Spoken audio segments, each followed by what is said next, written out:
Yup. Mm-hmm.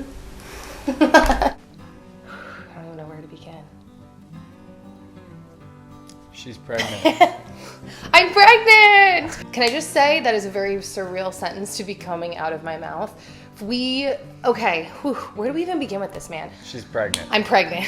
Crazy. It was planned.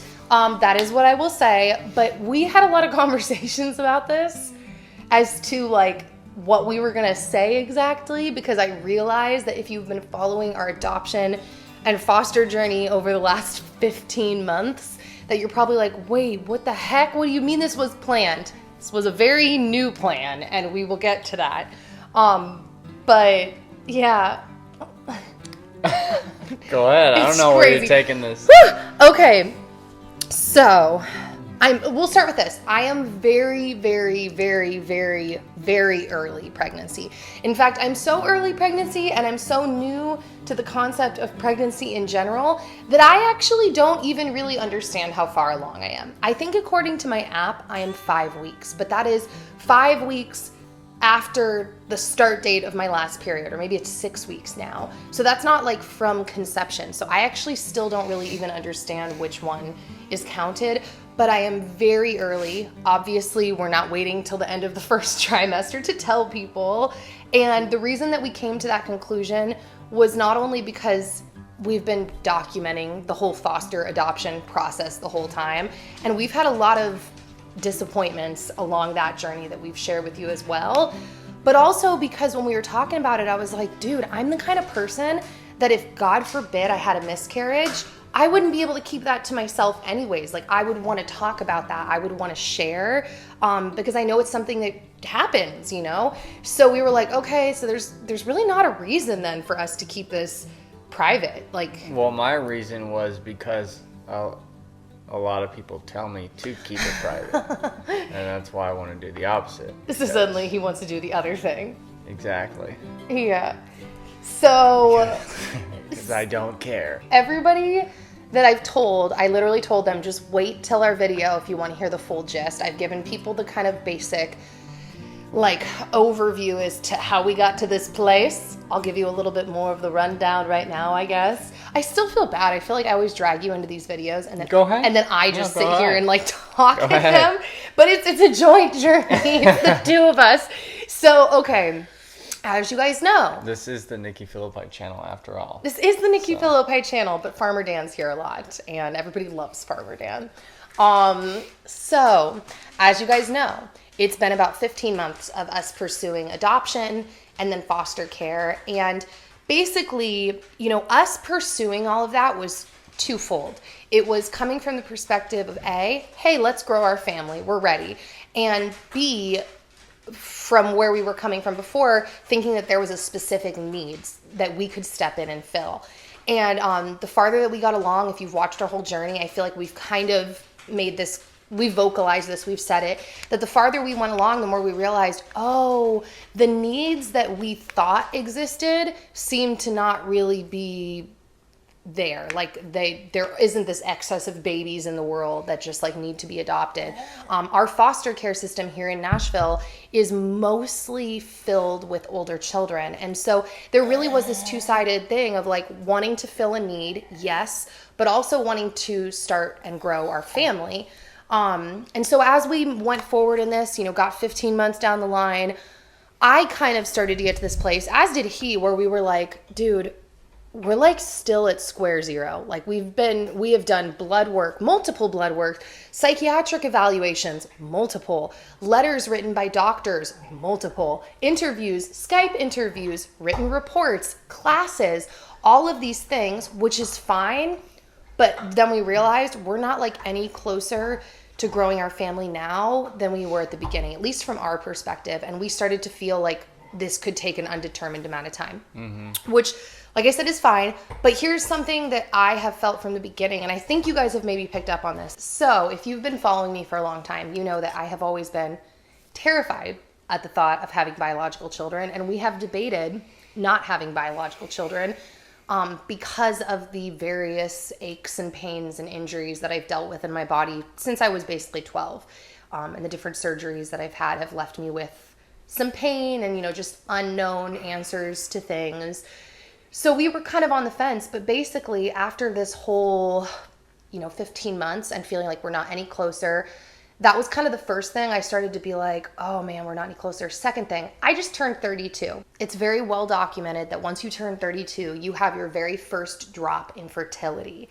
And so that was something that started to play in my mind is I was like, okay, you're going to start hitting the point, Nikki, where like, if you can have children, because we didn't know. I mean, I actually kind of started to worry a little bit because I was like, we've been together for 11 years and we've never had like an oops.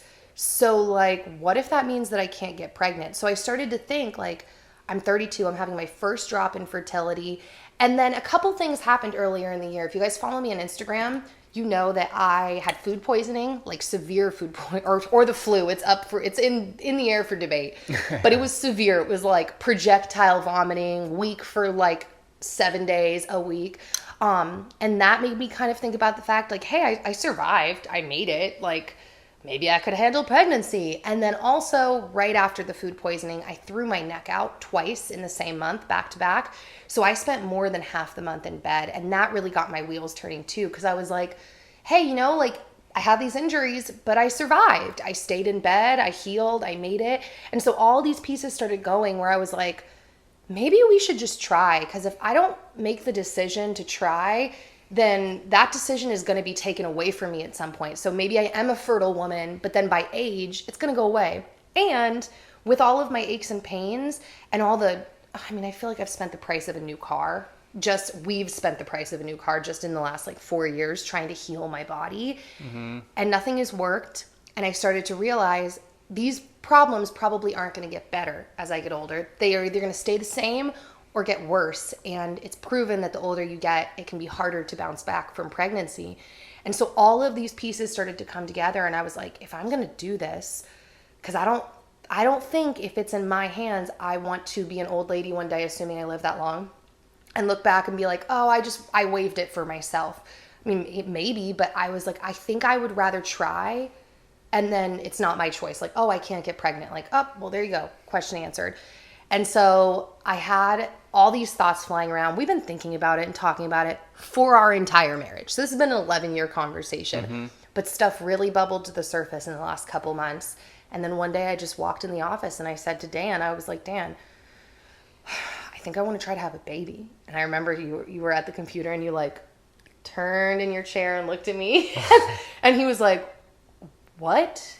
You've never said that. And I was like, I know. I was like, I think we should just pursue both, because one thing that my therapist has been beating into my head is that none of this is really in my control. Like, she was like, clearly it's not. Look at all the problems you've had with adoption. Like, just because you have had a willingness and you've shown up and you've paid money and you've done these appointments, you still don't have a child. Like, nothing's in your control. It was 100% in our control to not have a kid.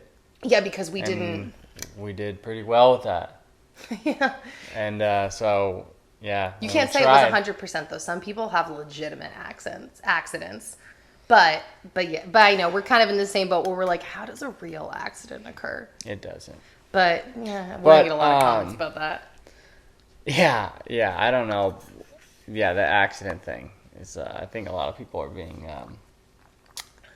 telling white lies. Yeah, we always joke about that. We're like, whatever. You totally wanted a baby.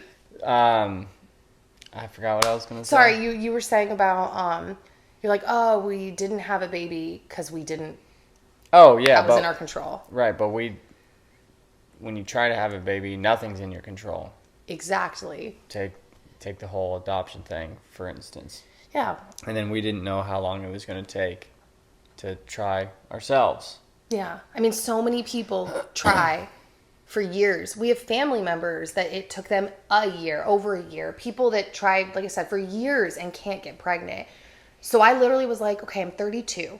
If it takes us a year, which is not called infertility, that's like common, then I'll be 33 when I'm pregnant. So I'll be almost 34 when I birth my first child. So all of this literally was like, oh my gosh, we got to go. So I have just been like educating myself about fertility and paying attention to the foods that I'm eating. I mean, I always do, but really like increasing, I know there's a lot of debate on, animal products, but I had really come to believe that an important part of fertility was heavier fat animal products as well. So creams and butters, eggs, stuff like that. And just doing a lot of research and the vitamins and blah, blah, blah. And basically month 1 is we started trying halfway through the month because I was under the impression that that's when you ovulate, halfway through the month. So that's when we started trying. Didn't get pregnant. We missed it. Yeah, didn't get pregnant, missed it. And then after that first month, my friend was like, you can ovulate at any time, 7 days after your period, right? I was like, no, I didn't know that. So second month, after 7 days after my period, that's when we started trying. And because he works from home, we can pretty much try whenever, however many times we want. So we tried pretty much every single day after that 7 days. And then that is the month we got pregnant. So we got pregnant month 2. He jokes it was month 1 because he feels like month 1 didn't really have the full effect. But maybe. But got pregnant month 2. And it was so crazy too because, okay, if you guys follow me on Instagram, you saw that last week I posted a very emo post. It's fine. That is really how I was feeling. But it was all about how I'm a has-been. What even is my life?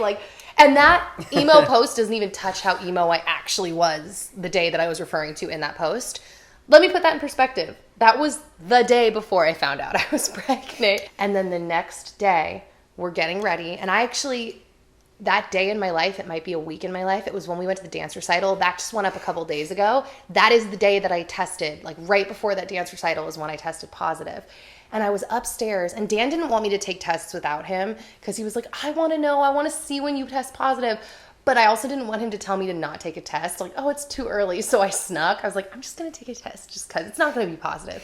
And I took the test, and I got, as you'll see on screen now, I got the faintest little line. And I was like, I don't think I'm imagining this. Because last month, every time I tested, nothing. No shadow, nothing.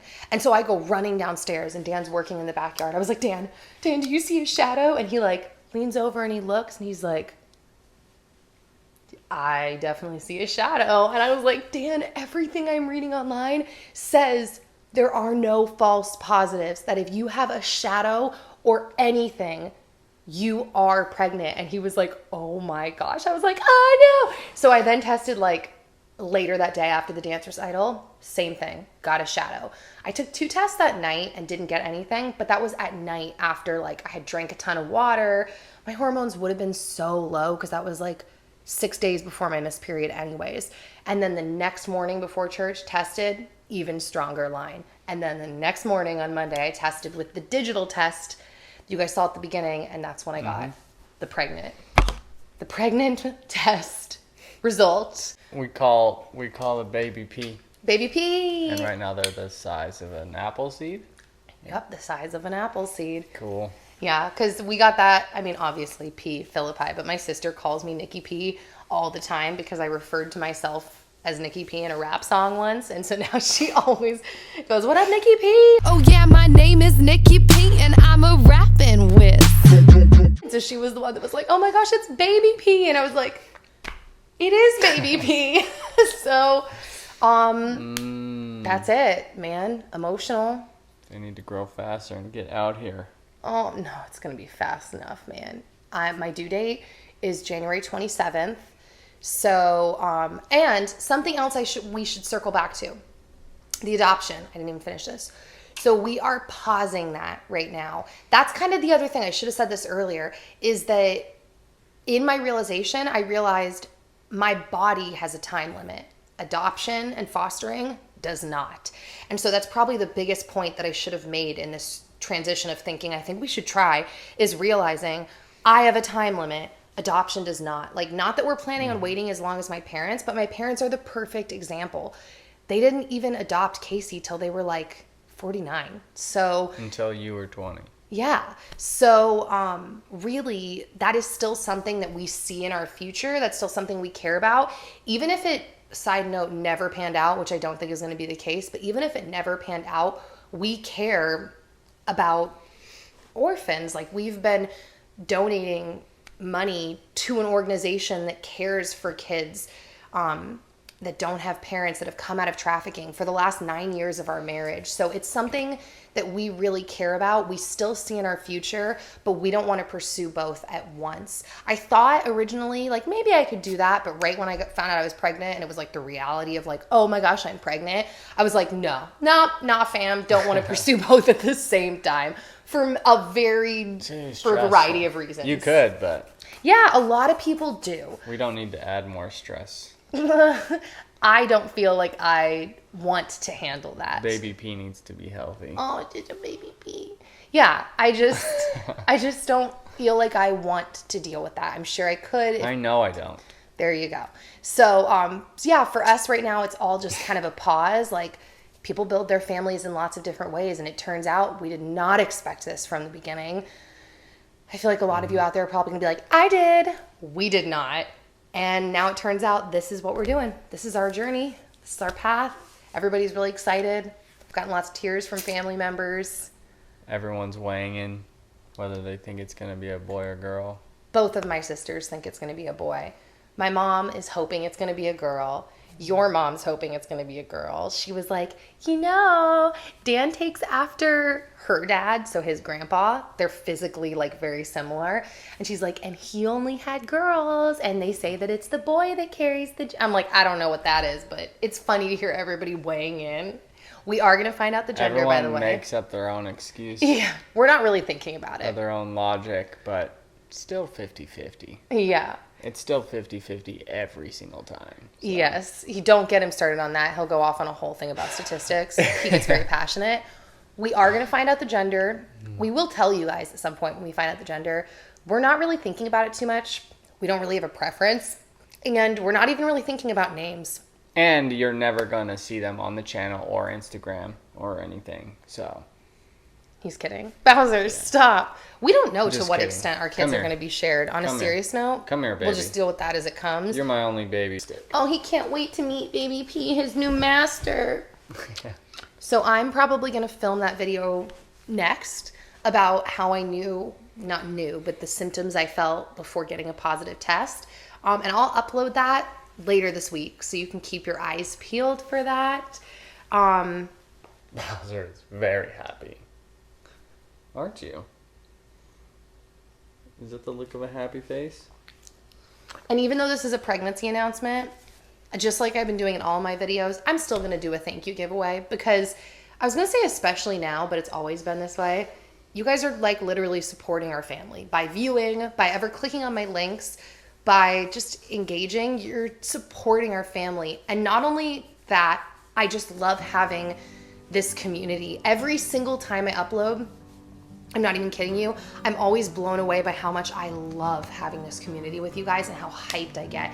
And then it's almost like when I'm away for a couple of days, I start to feel weird and I kind of forget, and then I upload again and I'm like, oh, I love that I get to do this, that I have this connection with all of you guys and I get to share and we get to chat, and it's just really cool. So check my info box for the little secret pregnancy announcement giveaway. I can't believe we're filming this video. We've been together for 13 years, married for 11. I can't believe that the day has come.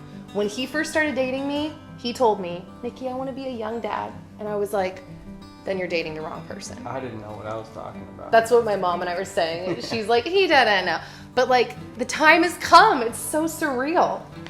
I feel like I could just keep going and going about all of my feelings about being pregnant and how I've been waking up in the middle of the night pretty much every night, just tripped out about the fact that there is a life in me, and that I'm like there's a there's a person.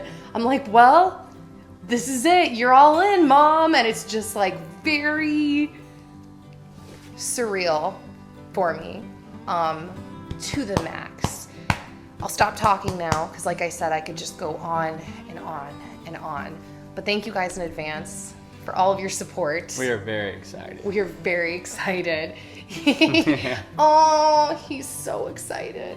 All right, I'll see you guys back on the channel very soon. Bye, guys.